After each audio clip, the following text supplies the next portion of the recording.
की जेव्हा तुम्ही कंपॅरिझन करायला जातात तेव्हा तुम्ही कन्फ्यूज होतात आणि तुमचं ते कंपॅरिझन संपतच नाही. तर यामुळे परत बँका चॅनल खूप चांगले, पण बँका चॅनलमध्ये सगळ्यात मोठा धोका मला आवडतो की 10% देणारे लोकच होय ना असतील अवेलेबल. इनफॅक्ट 15% डिस्काउंट देणारे लोक आहेत. एक लक्षात घ्या, ती व्यक्ती तुम्हाला कधीच सर्व्हिस देणार नाही.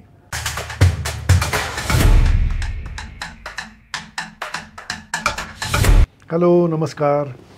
तुमचा प्रश्न हा असेल आता की हेल्थ इन्शुरन्सबद्दल तुम्ही इतकी डिटेल माहिती दिली, सगळं सांगितलं, कुठल्या काळजी घ्या, कुठल्या चुका टाळा, किती गरज आहे, हे सगळं ठीक आहे.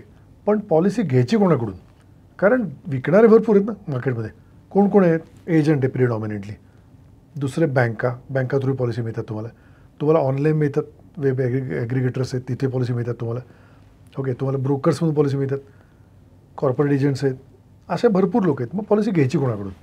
तर प्रश्न परत हा आहे की हा खूप महत्त्वाचा टॉपिक लक्षात घ्या. कारण तुम्ही ज्या व्यक्तीकडून घेतात, ज्या चॅनल थ्रू घेतात, त्या चॅनलची रिलायबिलिटी, त्या चॅनलचे पॉझिटिव्ह निगेटिव्ह तुम्हाला माहिती पाहिजे. ओके, आता मी वन बाय वन तुम्हाला सांगतो डिफरन्सेस काय. आपण जेव्हा पॉलिसी घेतो एखाद्या ॲग्रिगेटरमधून, ओके, ॲग्रिगेटरमध्ये पॉलिसी बाजार आहे समजा, किंवा अशा बाकीच्या कंपनीज आहेत, त्यातून तुम्ही बाय करतात. फॅन्टास्टिक प्लॅटफॉर्म आहे, तुम्हाला भरपूर कंपॅरिझन करता येते, सगळं करता येतं छान, त्यांचा सपोर्ट छान आहे, टीम चांगली आहे, फॅन्टास्टिक आहे, राईट. प्रश्न हा आहे परत की जेव्हा तुम्ही कंपॅरिझन करायला जातात तेव्हा तुम्ही कन्फ्यूज होतात आणि तुमचं ते कंपॅरिझन संपतच नाही आणि ते वाढत जातं.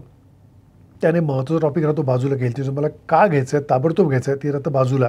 आणि तुम्ही बारीक बारीक बारीक बारीक त्याच्या एक एक गोष्ट कंपेअर करता, एक एक पॅरामीटर चेक करत बसतात. त्याने तुमचा डिले होतो डिसिजन, आणि त्याच्यामध्ये जर कुठला क्लेम आला तर तुम्हाला आर्थिक फटका ताबडतोब बसतो. म्हणून ब्रोकिंग चॅनल ऑनलाईन घेताना ही काळजी घ्या की डिसिजन फास्ट घ्या, मग फाटे फोडू नका. ओके, आणि दुसरी गोष्ट अशी, ऑनलाईन घेताना एक प्रॉब्लेम मला असं वाटतो की ऑनलाईन घेताना जी व्यक्ती तुम्हाला विकते ती व्यक्ती पिक्चरमध्ये नसते. ती व्यक्ती तुम्ही बोलतात फक्त फोनवर, त्या व्यक्तीला प्रत्यक्ष भेटत नाही तुम्ही. ओके, आणि जेव्हा तुम्ही क्लेमची वेळ येते तेव्हा परत तुम्हाला तिथे कोण मिळणार, काय मिळणार, अवेलेबल असेल का तो व्यक्ती, सपोर्ट काय मिळेल, माहिती नाही. तर माझं त्याच्यामुळे ब्रोकिंग किंवा ऑनलाईनबद्दल हरकत नाही, घेऊ शकता तुम्ही. पण मी असे अनेक लोक बघितले की डिस्काउंटसाठी पॉलिसी घेतात ऑनलाईन, मे बी कंपनीच्या वेबसाईटवर डिस्काउंट मिळतात, आणि क्लेमची वेळ पकडतात एजंटला. मला प्रश्न परत हा पडतो, त्या एजंटने तुम्हाला का सर्व्हिस दिली पाहिजे? जर त्याला तुम्ही 2 रुपये कमिशन मिळू दिलं नाही, तुझ्या पोटावर पाय देऊन तुम्ही ऑनलाईन बाय केलं, तुम्ही स्वतःला खूप स्मार्ट समजतात की 5% डिस्काउंट मला मिळाला. मला नाही कळत यात at the end of the day जो सर्व्हिस देणं त्याला किती अपेक्षा असेल ना, तर त्याच्यामुळे मग त्याच्या थ्रू बाय करा, त्याला कमवू पण द्या, आणि त्याला सर्व्हिसला निश्चितपणे तुम्ही सांगा की सर्व्हिस तू दिली पाहिजे. इनफॅक्ट ते वधवून घेतानाच त्याला द्या. तर हे खूप महत्त्वाचं आहे.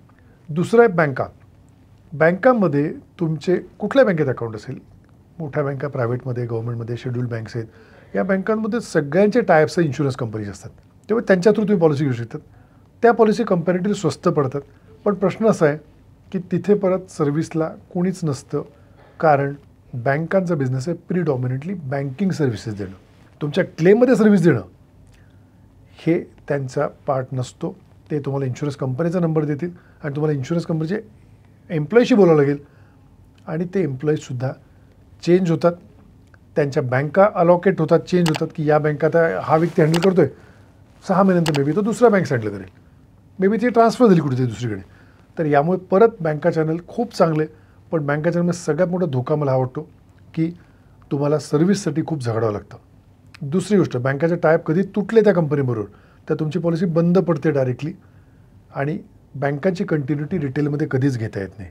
तिसरी गोष्ट, बँकांमध्ये जे पॉलिसी विकतात ते इतक्या डिटेलमध्ये काय पेएबल आहे, काय नाही, एक्सक्लुजन, वेटिंग पिरियड, को पेमेंट, इतकं डिटेलमध्ये तुमचं डिस्कशन होत नाही, आणि तुम्ही डिक्लेअर जे सांगाल त्याच्या पॉलिसी बनतात. तुम्ही जे काही गोष्टी खोट्या सांगितल्या, तुमचं हायपरटेन्शन, डायबिटीज डिस्क्लोज नाही केलं तरी तुम्हाला पॉलिसी दिल्या जातात, कारण त्यांचं ते कोर ॲक्टिव्हिटी नाही आहे.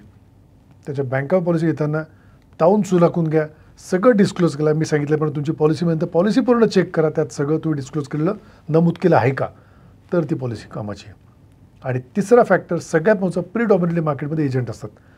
एजंटच्या पॉलिसी विकतात तेव्हा एक बघा, जो एजंट तुम्हाला डिस्काउंट देतो आहे, जो एजंट तुमच्या मागे लागून पॉलिसी घ्या, त्याचे टार्गेट्स आहे की फॉरेन टूर्स आहेत, माझं मत आहे अशाकडून पॉलिसी घेऊ नये.